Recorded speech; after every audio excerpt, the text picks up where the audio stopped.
Serving helps me deepen my knowledge about the church. Then, through service, we experience God's love.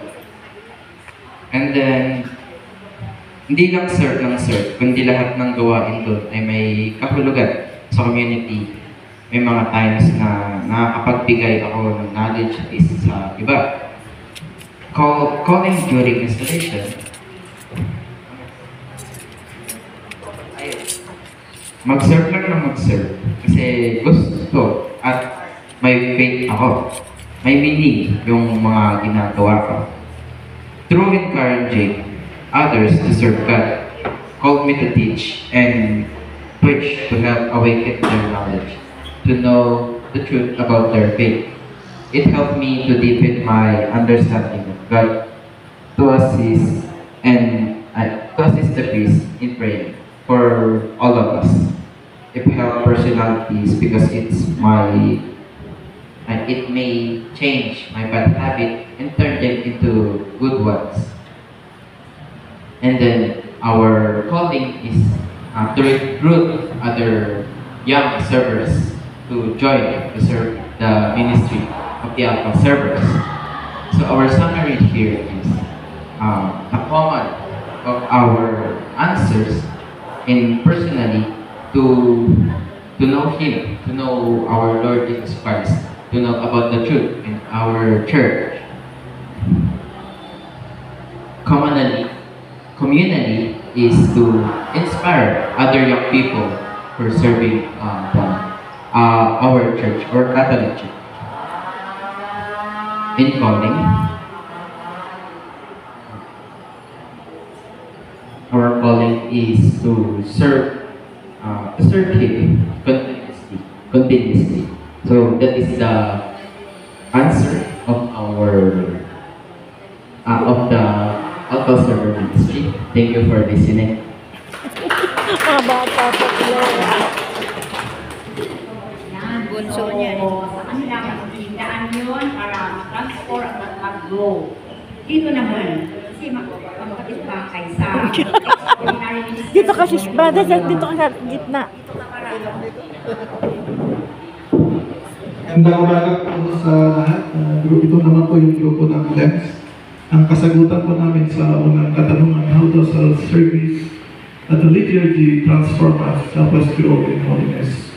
Unang po sa lahat, sa pagiging isang lay minister, kumbaga, ang tingin sa iyo ng tao ay kumbaga ikaw yung model. Kaya being a good model, kailangan gawin mo yung dapat na kumbaga ikaw talaga yung dapat na maging model na lahat ng mga kilos mo, lahat ng mga ginagawa mo ayon kay Lord. Kumbaga inaalay mo lahat kay Lord. Kumbaga binibigay mo yung buong lakas mo sa tinga, love God with all your heart, with all your mind, with your wisdom. Kumbaga binibigay natin lahat to para sa kay Lord sa ating pagsisilbi sa Kanya. Yung pangalawa ko, what is the calling we receive from the church in our installation and commissioning? Ang calling na nakikita po namin dito, bilang tayo baptized Catholic, we fulfill natin yung ating mga baptismal promises kaya pagiging priestly, pagiging kingly, at prophetic. Kumbaga sa pagiging lay minister, magkakampanan natin lahat ito. Lalo na pag sinabi natin yung priestly, ang naman natin ito is about praying. At sinabi natin kingly, so about service. Yung pagbibigay ng servisyo sa ating kapwa. At pag sinabi naman natin prophetic, it's all about sharing the word of God. Bilang lay minister, kaya ng ginagawa namin, ginagawa. Sa minister, yung isang panang dito, part ng trabaho natin, pupunta tayo sa mga bahay-bahay na yung mga matatanda, may sakit na hindi makapunta sa simbahan, kumbaga dinadalaw natin sa kanila. At pagdalaw natin sa kanila, kumbaga nag-share tayo ng word of God. Usually, ginagawa natin ito, binabasa natin ng gospel for the day, at nagbibigay tayo ng sharing. Sa ginagawa natin ito, kumbaga, yung mga kapatid natin ganito yung condition, kumbaga, gusto ko ni Lord, kumbaga natutulungan natin sila na matigan pa yung faith nila, kumbaga mapalapit sila kay Lord para pag tinawag na sila, kumbaga handa na sila. Yun po sa akin. Maraming salamat. So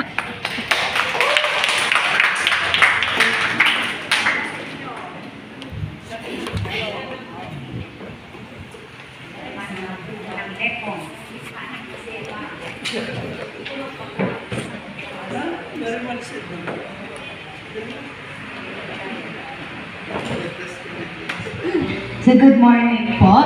This is the group of the lectors and commentators. So the reason or how we were able to transform ourselves is to be more spiritually inclined and to have a closer relationship with God. To be honest, some of us were not able to understand the lectures well during the Mass, and we can all agree that we have experienced that. So,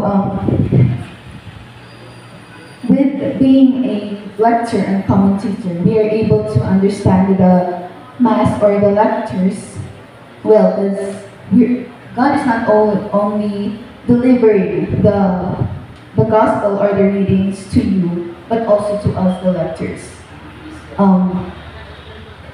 Another thing is that we were able to build confidence within ourselves, and as for the youth, we were able to bring the power of public speaking in schools and in our community. In this generation, it's a little less likely to see a lot of youth or children who are very spiritually inclined. So, as a member of the youth, as a member of this generation also, I want to enhance the critical thinking of the youth or the children to be more spiritually inclined. Especially that social media is already invented, that they are being influenced by negative things. And the reason how we were able to transform ourselves is by having a lot of confidence, especially in speaking in front of a lot of people. Some of us overthinks that what if the people are criticizing, or what will the people say towards us? What if we make mistakes? And those are the things that we want to enhance. And unfortunately, we were able to enhance it. So,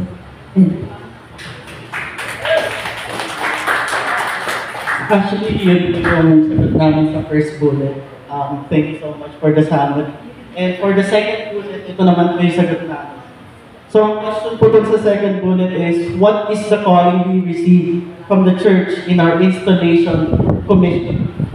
So, sa group po namin, marami pong pinanggalingan na ministries yung group namin. So, meron pong galing sa choir, meron after ng practice, seminar. So, in summary, calling po talaga siya. So, may mga nag-share po sa amin like si Sister Miriam, Sister Lisa, parang after practice seminar, it has opened the doors for them to experience the lectures. So, yung iba group namin, randomly, tinawag lang sila to, pwede ka po bang magbasa ng POF? And bigla. So, it has opened the doors na maging lector sa aming ka-group.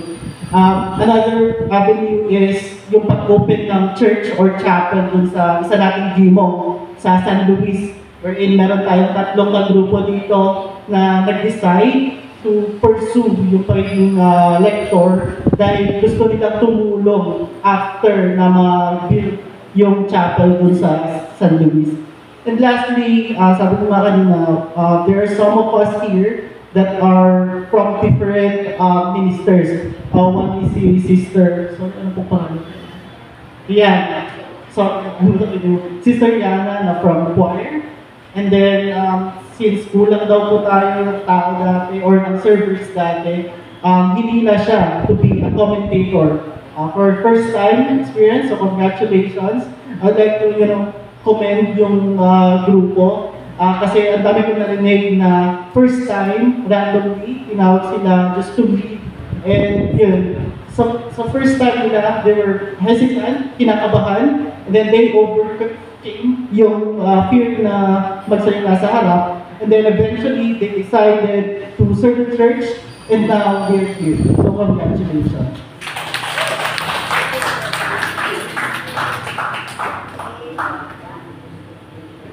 And last but not the least,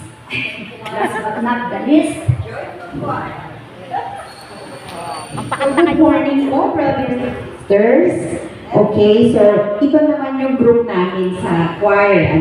By the way, some of us dito sa choir are also members of the other committees. So, like myself, na-commission ako last year ng LECOM. And some of the members din ng choir ay members ng LECOM. So, for our sharing, this is a summary of what has been shared. For the first question, ano yung naging, paano na-transform yung liturgy, yung personal na buhay ng bawat isa sa amin as a person and as a member of the community. So, ang sharing namin, nabuo yung commitment, unang-una, natutong mag-commit yung mga bawat isa sa amin kasi alam natin yung schedule natin, so kino-commit yung oras. Second is, na-build yung relationship with God through yung pagsaserve sa choir. Because yung isa, sabi niya, singing is as twice as praying, which is, for us, totoo yun, it's our way of praising God when we sing yung praise songs natin. Another one, finding purpose. So, dati, yung mga kasama natin, parang wala lang. So, dito daw nila nahanap yung purpose ng pagkatao nila o ng buhay nila. And another one is the chance to invite other people to join the church. So, we have one dito na nag-share, sabi niya, nabigyan siya ng opportunity na mahikayat ng mga kasama niya na magsimba. And that has, yun ang naging reason kung bakit nabuo yung choir niya and napunta siya sa music ministry. And then another one is yung how we were transformed. So yung iba, mas natutong maging humble dahil sa pag-join sa ministry, forgiveness, being silent, yan, and humility. So yun yung nagawa ng pag-serve namin sa liturgy sa amin, personal na buhay namin. So, I tell you thank my co-members. We have here Ate Leia, we have members of the VYM choir, nagsiserve po sila ng 4:30, si Miss Sophia, si Joshua, Geraldine, we have Jasmine, Isa, and Joyful Choir, si Renzo, Tristan, Tita Olive, our coordinator. We have Ate Tere, we have Ate Merly, Ate Mirna, and Ate Mirna, ayan. And myself, Ate Flor, Ate Lisa. Ayan, and si Ate doon, kasama ko.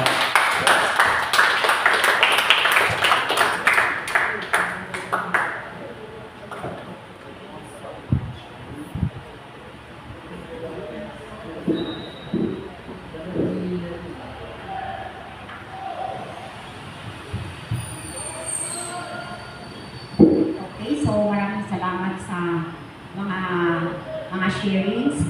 So, bihira lang natin gagawin itong sharing na ito. This is part of our growing. Sapagkat kung tayo-tayo lang, without sharing, without knowing, walang pakialam sa experience at buhay ng ating kapwa, we are not building a community. So through the ministry na pinagbilangan natin, pinaroonan natin, the ministry where we belong, mabuild yung tinatawag na belongingness. Tama po ba? Yes, belongingness. Hindi pwedeng nagsisilbi tayo, nakikita tayo sa isang simbahan, nag-isorte sa isang simbahan, tapos stranger tayo sa isa't isa pagkatapos ng misa. wala na ako, bahala na sa buhay mo, bahala na ako, basta ako nag-serve. So, yun po yung ino-overcome natin, no? So that we will be truly transformed, fully transformed into the body of Christ. So, siguro yung mga susunod na activity, actually ipo-program, program sa liturgy, lahat ng ministers magkaroon ng tinatawag na regular fellowship wherein may Bible sharing. Diba? At saka, isa pa pong suggestion sa mga, especially na sa mga lekom. O, sa mga lekom, dapat may basic Bible seminar, no, wherein doon sa BBS, matututo kayong mag-Bible scanning. Ano ba yung tinatawag na chapter at verse dito? Okay, so, hindi naman sa pag-ano, pero rare lang, no? Doon tayo mahina. Ilang Biblia, ilang books ang Bible natin? O kulang tayo doon, nalilito tayo kasi hindi lahat ng Biblia, yung hindi Catholic Bible, kulang ang Bible nila. No? At alam ba natin kung sino ba ang nagmamay-ari ng Holy Bible? Katolik po yun. Sa Katolik po nagmula yung Bible, no? Of course, nga lang, medyo mahina-hina tayo sa pagbabasa, no? Kahit sana matuto tayong mag-memory verse ng mga ilang verses, ewan ko lang kung lahat tayo memorize yung John 3:16, for God so loved the world that He gave His, at saka yung kanina, i-memorize natin yun kasi yun yung motto natin, mga liturgical ministers. Okay, so thank you for your sharing. Now, hindi pa tayo pwedeng umalis. Kailangan mag-lunch tayo, kainin natin yung pinagluto ni Father. Baka pag hindi maubos yun, sasabihin niya na pinaalis ko kayo nang hindi natapos. Okay? Opo, may lunch po tayo. Dadating po dito. So, I would like to go back. Yung parang a short introduction or description of the ministry that we have, no? Sa 21, it will be, the first hour, so kaya ang natin is 8 o'clock mag-uumpisa na. Sa 21. Kasi, meron pa sa 17, no? Lahat yun. No? Lahat seminar. Pero sa 21, yun na yung last seminar natin, ay meron pa sa 26 yung recollection. Yes po, hindi kasama ang choir. Kasi Father will schedule, siya na po ang magbigay ng update o kaya formation sa choir siguro sa September na. Okay, so sa 21, magkakaroon ng division, no? Divide ang grupo. May in-invite po kami, mag-invite kami ng magbibigay ng talk. Halimbawa pero madami na kayo kasi lahat na yun. Lahat ng LEMS. Sa 21, tatanungin ko siya kung ano ang pwede niyang ipagawa sa choir. Kasi sabi ko na mag-invite ako ng magbibigay ng seminar, sabi niya hindi na daw, siya na daw, pero hindi sa 21. Oo. Ayun. So, ang LECOM, ang collectors, at ang LEMS. So, bawat grupo, nag-invite kami ng magbigay ng topic. No? So, doon na po talagang ma-orient ang bawat ministry na tinatawag na guidelines. Meron po tayong nag-craft o kaya may nagawa na pong policies and guidelines sa bawat ministry. Okay, so ayun po, orientation of policies and guidelines and then talks, ayan sa 21. Kaya kailangan natin ang 3 or 4 na venue. Kasi separate yun eh. Hindi na kayo magkakasama. Ay tanungin ko si Father kung pwede ang choir kasama na rin sa 21 at baka may pwede siyang ipagawa as workshop. Okay, standby na lang po. Ayan, so sa Ministry of Lector, pakiko man Armin. Sa Ministry of Lector, it says there that you are tasked with proclaiming the scriptural readings before the gospel at mass. So yung gospel, hindi po ninyo babasahin, yung sa pare po talaga yun. So yung first reading, second reading, and kasama na dyan ang intercessory or prayers of the faithful.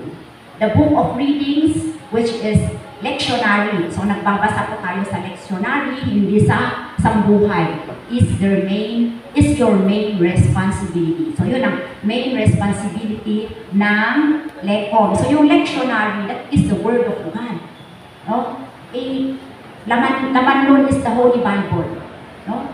So dapat lang talaga na magkaroon kayo ng seminar, no, about what is the Bible, no, and how to scan the Bible. Tayo kasi dyan sa lectionary, nakasagana na dyan hindi na ako maghahanap ko. Kaya medyo mahina tayo pag tinawagan. Pag sinabing hanapin mo yung John chapter so and so, saan ba dito? Saan ba dito? No? Pero yung lectionary organized na yan. So yan po yung pinaka-Bible natin. Yung lectionary. Kaya sabi dyan, it is your main responsibility. Okay, so you see to it that it is prepared. No, hindi yung pagdating doon. Okay, so it is prepared. No, so if possible on the ambo before mass begins. At more solemn masses, they may be asked to carry the book of the Gospels. Okay, so ang pinoprocession yung book of gospel, not the lectionary. Kung walang book of gospel sa imong, it's okay na mag-procession na walang hinahawakang libro kasi hindi pwede yung lectionary ang i-procession. Yan pa ibig sabihin niya. So, in the procession to the altar, o halimbawa, Sundays, o big occasions such as Thanksgiving, anniversary, fiesta, next. Okay, so we have now the LEMS or extraordinary ministers of Holy Communion. You are tasked with helping priests and deacons who are ordinary ministers of Holy Communion. So, kayo ay extraordinary. Sila ang ordinary, yung mga ordained, yung mga pare ang ordinary ministers of Holy Communion in distributing communion to the faithful. The extra nature of your ministry does not allow the LEMS to help in distributing communion when a sufficient number of ordinary ministers. So, ito yun. Halimbawa, fiesta. Maraming pare ang nag-celebrate. No? Kasya naman siguro sila sa kwan or pwede na siguro tanungin yung presider, kasama pa rin kami, madami naman kayo, no? Para at least kwan. So, yan lang. Ibig sabihin, pag madaming deacon or madaming pare ang pwedeng tumulong, then, pwedeng mag-giveaway muna yung extraordinary ministers of Holy Communion. Ano na yung susunod dyan? Next. Ayan, sa LEMS pa rin. So, the ministry is generally but not exclusively exercised during the Mass. So, sabihin, yung ministry ng LEMS, hindi lang po sa misa. Okay, hindi lang sila sa misa tumutulong, kundi may be tasked with distributing Holy Communion to sick parishioners. Okay, kagaya ng ginagawa ng ilang kapatid natin na LEMS, si Brother Warren dito, pagkatapos niyang mag-serve dito, nagdadala siya ng Blessed Sacrament sa may sakit, sa banda sa kanila or somewhere around St. Vincent, yung mga ilangan na. Okay, so anong sabi dyan? To come to Sunday. Ito no. Communion to the sick parishioners or to the faithful who come for the Sunday celebration in the absence of a priest. Okay.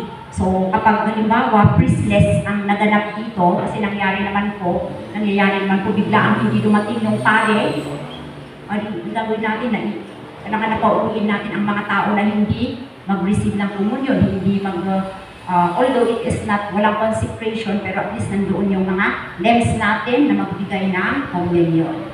Next, sacristan. Mga sacristan.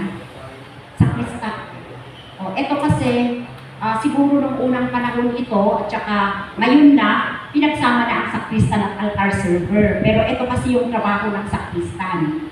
A good sacristan is a great asset to any parish and thus fulfilling a true liturgical function. He or she works with the parish priest in making sure that all the requisites for the celebration of the Mass and other sacraments are in order.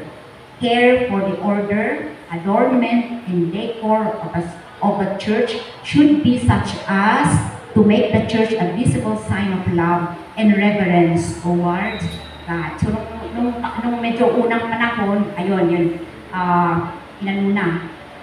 Kaya yung mga sakristan noon, malalaki, or adult na sila, kasi yan po. Okay, so the sacristan always under the general direction of the clergy undertakes the overall preparation of liturgical celebrations. He or she arranges the books needed for the celebration, marking all the divisions, lays out the vestment, and anything else needed for the celebration, such as cruets, chalices, siburiya, oil, processional process, candles, and torches. The sacristan should ensure the observance of silence in the sacristy. Eh, sabi nga na po natin doon sa lay ministry, o kaya nga siguro ngayon, yung pag-aayos ng altar ay naibigay na sa iba para ma-maximize yung ministry. Hindi pwedeng gawin na lahat ng sakristan yan. Okay, so at least naman medyo nabawas-bawasan ngayon, pero makafocus na ngayon ang sakristan at altar server. Okay, sige. Ewan ko lang sa mga naunang sakristan noon, si Melvin, kasi nagsakristan siya noon. O, ginagawa ninyo yun, nag-aayos ninyo. Okay. So, anyway, ang pinakasakristan natin sa parokya, at the same time, ano yun? Maintenance, yes, si Kuya Oliver. At least may mga bata-bata na, no? May mga batang i-encourage na magsakristan or mag-altar server. O eto pa, ang sakristan daw take care of the ringing of bells that announces the celebration. Kasi yung malapit na, at least 30 minutes before the Mass, mag-ring ng bell. Okay? He or she facilitates in the opening and closing of the doors and make sure that the church is properly prepared for a particular celebration. Dahil estudyante pa, no, nag-aaral pa yung iba sa kanila, or mostly sa mga sakristan natin or altar server, eh, syempre hindi nila magawang manatili dito sa simbahan hanggang alas 5, nandiyan na si Kuya Oliver, siya ang nag-close ng pintuan. At si Martin din ang tagabukas pag umaga o kaya yung mga kasama ni Father sa rectory. Ayan. Ay naku, ay nung unang panahon siguro, ay siguro wala nang gusto magsakristan. Pag ibinigay natin lahat ng mga to, maglaba kayo ng linen. Radyahin ninyo yung mga vestment. Ito, ayoko nang magsakristan, dami ng palitrabaho. Pero ito, kasi ito yung noong unang panahon. At least ngayon, dumadami ang nai-involve. Kasi ang Tagalab may nagbo-volunteer, naglalaban ng basement ng mga pare. Si Uncle Martin naman na ang taga-plancha at taga-daba nung mga linens na nagamit. Mga sakristan, kaya ba ninyo, pag binigay ko sa inyo, mamalansya, maglaba? Ayaw mo na. Okay, so, but at least, makita natin na ma-maximize yung participation. Okay, so altar servers, ang nilay itong picture mas mga bata. Kasi mga bata naman, mga altar servers, diba? Yung sakristan kanila, medyo adult sila. So, altar servers, ito. Assist the priest and the deacon during the celebration of the Mass and other liturgies. When serving at Mass, you should participate. Ito yung pinaka-importante, ha? Walang lingon, tapos walang, when serving at Mass, you should participate in the Eucharistic celebration. Depending on the kind of preparations they have to make in the various parts of the Mass, you should be attentively present from the entrance procession to the recessional. Isa ito na pwede ninyong i-orient sa mga bago. Na kapag nandoon na, dapat nakakain na, lahat naman ng server dapat nakakain na, nag-breakfast. Kasi magiging uneasy tayo, talagang magiging uneasy tayo kung gutom tayo na nakaupo doon na nag-choir, ano ba yun, lekong, mamaya, naramdaman mo na yung hyperacidity mo, hindi ka pala kumain. Ay, pwede naman siguro akong umexit, kasi nandito naman ako sa gilid. So, Ayan po. So, attentively present from entrance procession to the recessional. During the more solemn celebration of the parish, they may be assigned various tasks such as carrying the usual liturgical instruments at procession and assist with the defense. Masyado namang bata yun. Okay, next. Sa music, sa choir tayo. Yan. Music is essential to the liturgy, and music ministers are important, especially during Sundays, o nabanggit ko ni Father yan kanina, and the more solemn celebrations of the parish. In general, your role sa music ministry is one of the leading and instructing. Okay? You lead the singing, and you instruct the faithful on what and how to sing during liturgical celebrations. Kaya po i-encourage na yung mga kanta sana ay mga common, yung mga alam ng tao, para at least nakaka-participate ang mga tao. Kung pwede, hindi naman po bawal kumanta ng bago, basta liturgical song, as long as laging kinakanta siguro ng isang buwan para ma-familiarize ang mga tao. Because we also need to teach other songs, ba? Hindi lang naman tatatlo ang communion song natin, madami. Ang problema nga lang, kapag hindi alam ng mga tao, pero at least kahit hindi pa gaanong familiar or alam ng mga tao ang kanta, basta nakapag-practice ang choir.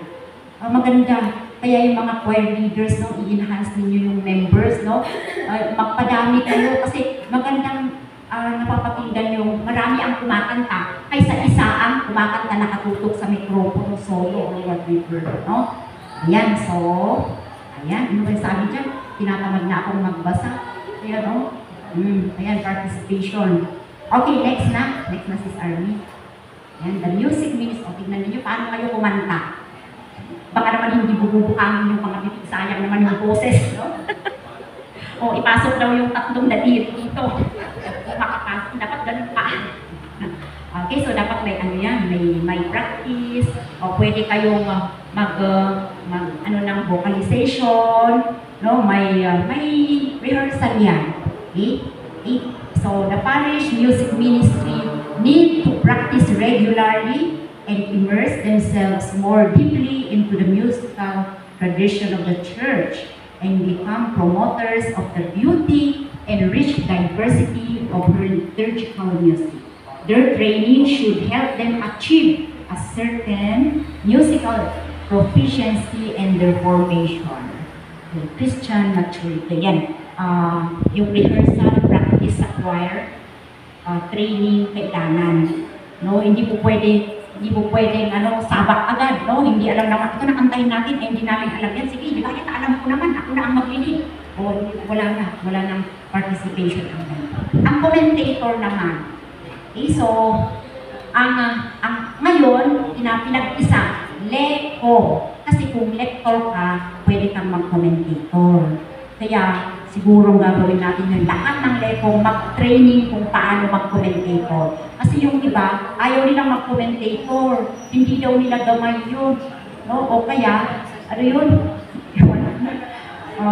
Yes, hindi daw nila, dapat lekong, no, commentator, lekong, dapat ma-familiarize with the parts of the mass. Yun kasi importante dito yun sa commentator. No? Baka magpanil, hindi pa pala oras ng kneeling, diba? Kaya we have to familiarize ourselves kahit sa choir. Baka kumanta ng santo, hindi pa pala santo, Lord have mercy pa pala. Kaya talagang, ay lahat, pati sa Kristan. Kaya, eto mga sa ministry talaga, no, sa liturgy, kailangan importante dyan yung structure of the mass. Alam natin, ano yung magkakasunod-sunod. Kasi baka mamaya ay yung mga gitarista, ay yung mga tagatugtog, baka mamaya, ang ganda ng intro mo. Imbes na, Lord have mercy, Apo Asya na kami, saan ulitin din ang ililin mo. Kaya hindi mo alam hindi ka familiar with the flow of the mass, yung structure of the mass, mawawala ka. Instrumentalist, choir, lekong, sakristan, lahat na. Yun yung basic yun. Pati lems, kung mag-isa mo mag-isa mong lems. Tapos, hindi ka familiar sa flow ng misa, edi wala na, din na kayo. Dapat pala papasok ka na, punta ka na sa altar, pero na-late ka na. So, we have to be familiarized with the parts of the Mass. The commentator is tasked with assisting and worshiping congregation. Ngayon kasi tinanggal na yung, inalis na yung, ano ba yun? Yung stand. We stand, we sit, we kneel. Meron lang particular, meron lang sa umpisa at saka siguro sa huli, no, yung magpatayo, para sa announcement, para sa prayer, pero hindi na sa lahat ng misa. No, kasi hindi daw po ito program. Ang misa is not a program. At saka hindi mo kailangan sabihin na kung halimbawa kailangan mong sabihin na stand, you just say we stand. Alisin ang please kasi para kami rin nagmamakaawang, nakikiusap na parang awan ninyo, tumayo na kayo. Okay? So, yun. Oo. Ayun. So, ayun, inalis na po yun. Because, at saka yung, siguro ang isa na ikon natin pag meeting ng LECOM is yung mic, no? Sabi natin noon, ang microphone ay hindi na gagamitin ng commentator. Pero kung minsan naman, kung kukunti ang tao, parang wala nang sumasagot kay Father. Oo. At saka pwede naman sigurong ilapit ang microphone. Basta hindi siya yung tutok na tutok. Hindi siya nakatutok. You just accompany the congregation, the people. Okay, so sabi doon sa choir kanina, sa music, ay ito pala, ang sabi dyan, your particular ministry is exercised in a podium or a location other than the lectern music. Ay, so magkaiba ang, meron ting podium ang tawag, no? Stand para sa commentator. No? Dito sa parish, meron. At kung makikita natin, hindi siya naka-level sa ambo. Hindi siya naka-level sa ambo. Nandun siya sa gilid o kaya sa baba. Kasi, dapat mas mataas ang ambo. Ano, sa dignity, sa dignity.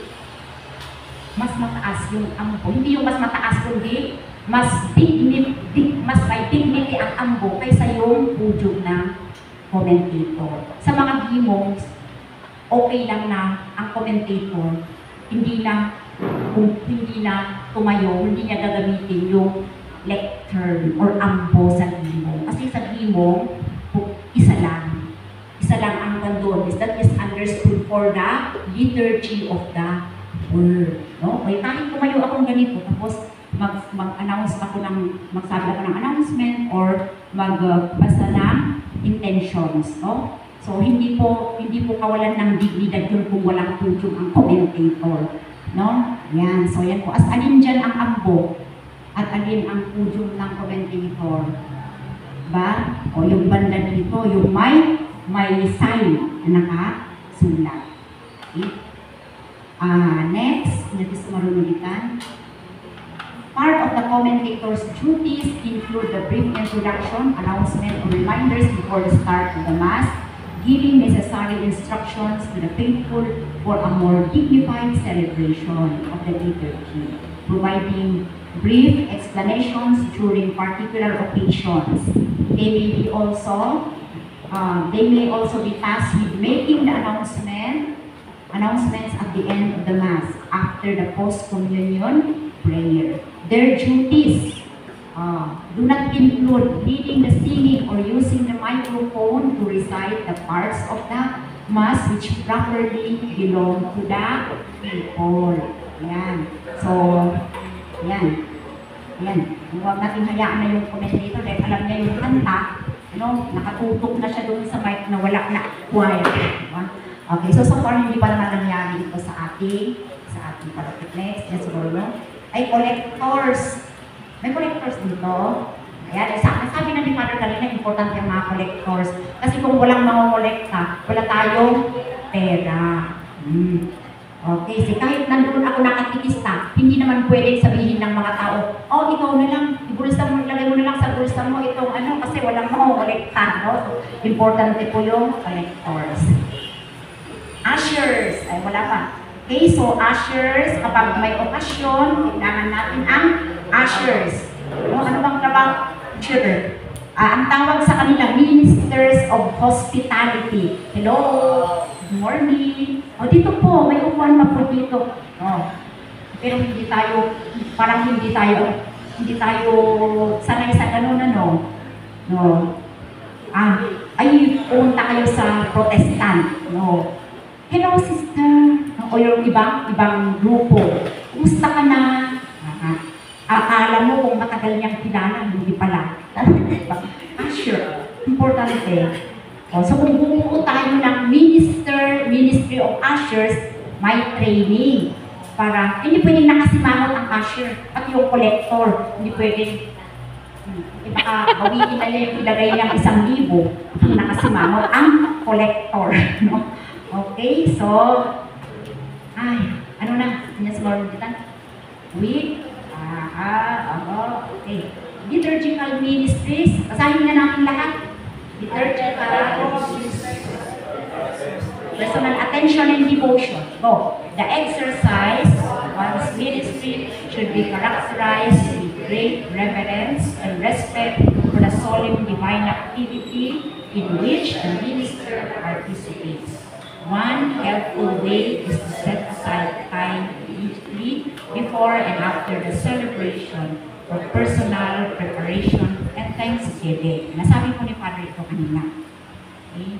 In order to maintain the solemnity of any celebration, lay ministers should refrain from conduct which may distract the worshiping congregation. Ngayon sabi natin kanina, lalo na yung mga malapit sa sanctuary, yung mga assistant ni Father.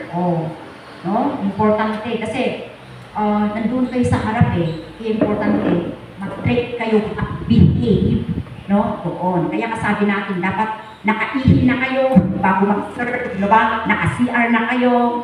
If you are not feeling well, sabihin ninyo, pasensya, hindi ako makapag-serve kasi nahihilo-hilo ako. Kasi lang matumba ka doon, no? Mamaya, matulog ka ng matumba, mahilo doon. Okay? Yung mga, kumain kayo, no? I-check natin later, no? Check natin kung sino yung mga hindi kumakain, huwag mo nang mag-serve. Dapat nakakain. Diba? Lahat ng server. Diba? Makalimong daw kayo dyan pwesto yung kataisos. Okay? So, this includes restless and constant movement. Diba yun? Constant yung, parang hindi mapakali. No?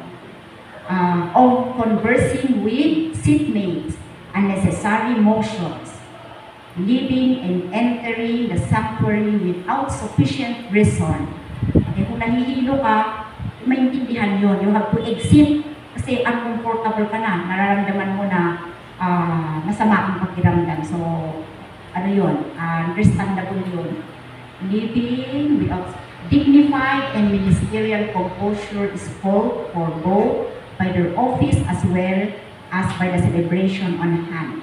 This includes the proper exercise of the necessary movements and gestures at Mass, such as bowing before the altar and genuflecting before the most blessed sacrament, whether exposed or reserved in the tabernacle.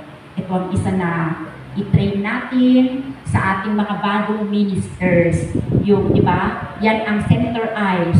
Okay, pews, center aisles, yan sa gitna. Kahit yung mga gilid na aisles, no? As a sign of reverence and respect for the Lord who is present in the tabernacle, a sweet gesture, bowing, no? Profound bow. Kasi lang pamut na kasi pamut diyan. Mas talo naman kung hindi ganito kasi hindi tayo Japanese. No? Bowing, profound bow. When you cross, cross kayo mamapan, ijay, bangir. You have to bow or either genuflect. Paano po yung mag-genuflect? Kasunod yung genuflect, bilang mo. Ako nung nariyuma kayo, kaawatan mo. Bow na lang. Awatan niya ako, Diyos na maka-genuflect, tagaliyuma. Especially if the Blessed Sacrament is exposed during vigils or adoration. Kunada, kung insuro na, hindi ba?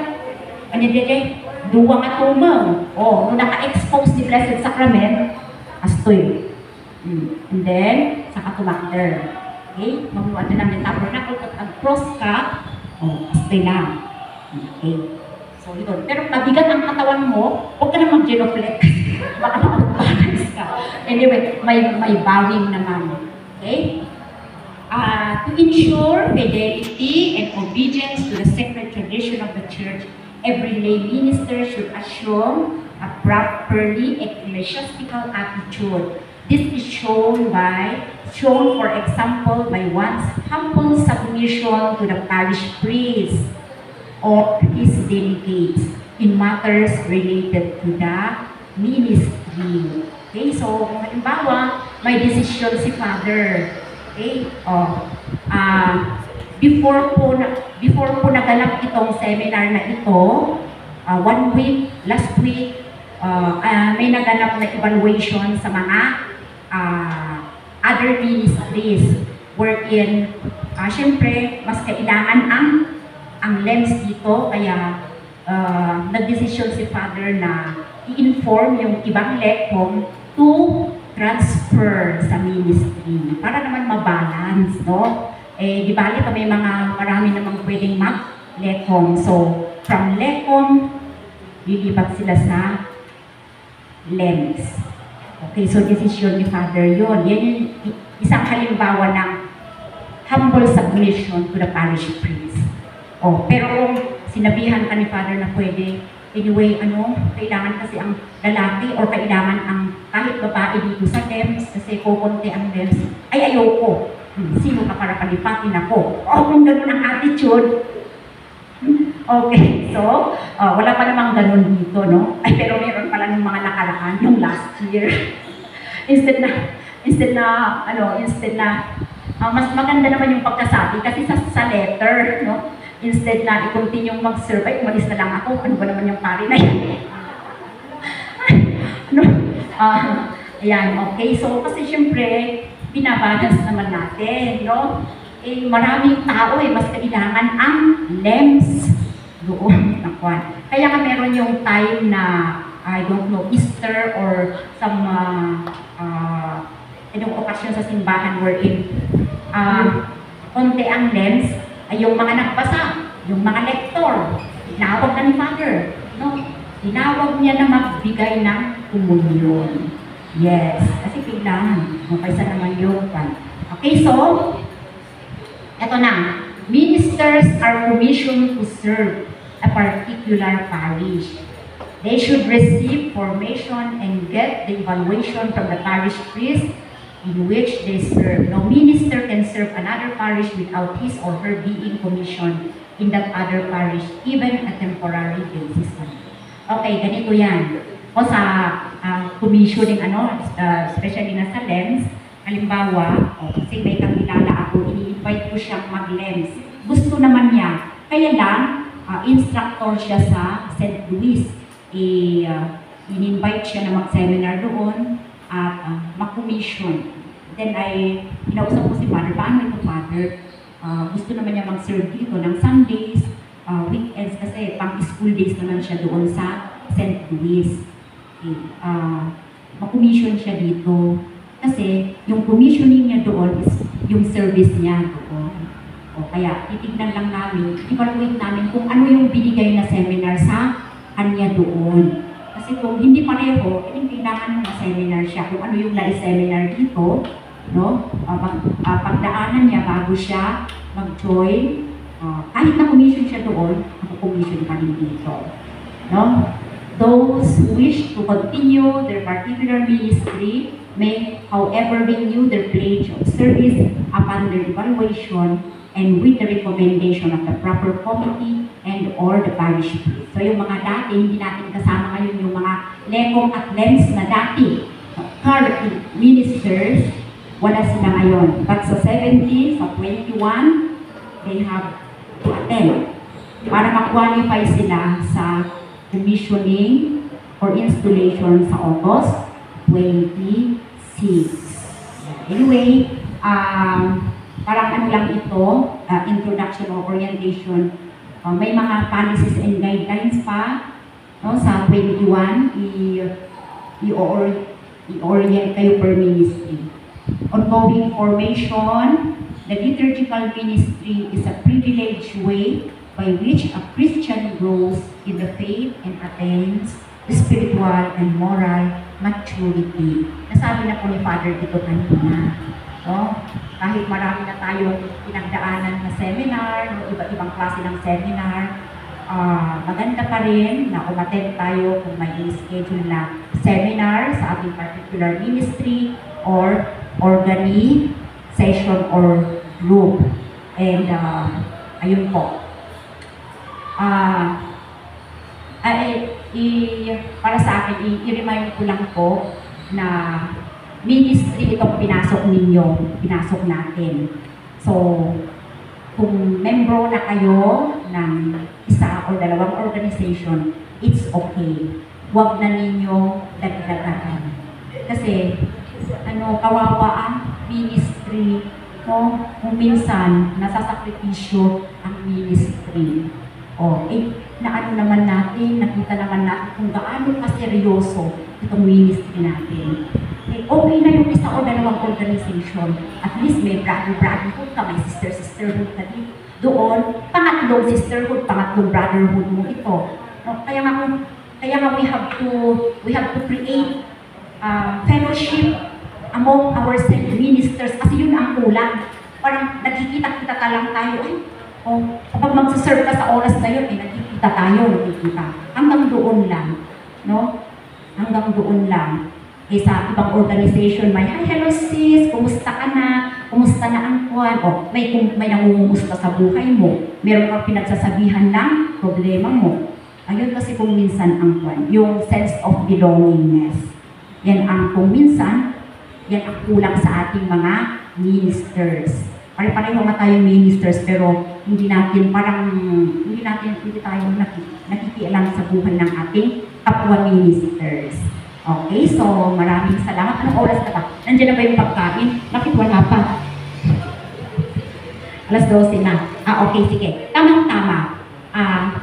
Kumarap tayo lahat dito and we will close this seminar with a song.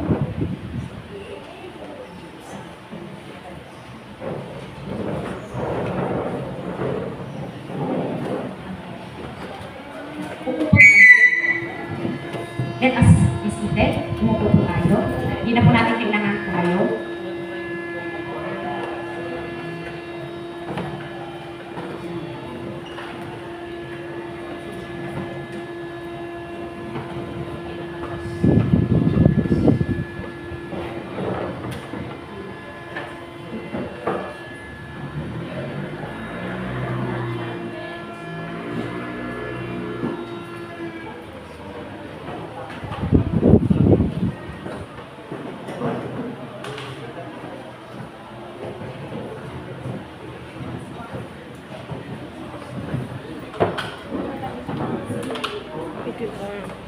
Pakilala po kayo.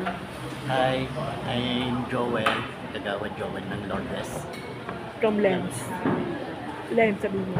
Lens. Lens Ministry. Si Adela. Pakilala kayo. Apelido po. Apelido. Sister Adela. Sansang. Si brother. Siya po yung yung dati na siyang Len. Pakilala po kayo. Hello, brother Ward. Father Lee. Si brother. Freddy. Pakilala kayo. Hi, hello. Brother. I am brother Freddy. From Len.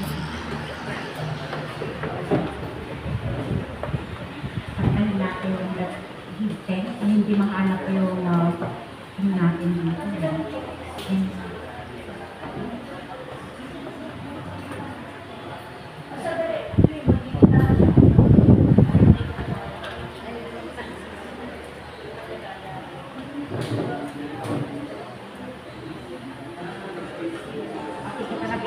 Una tayo po.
Humarap tayo sa pagkain, and all together we pray in the name of the Father, the Son, and the Holy Spirit. Amen. All together.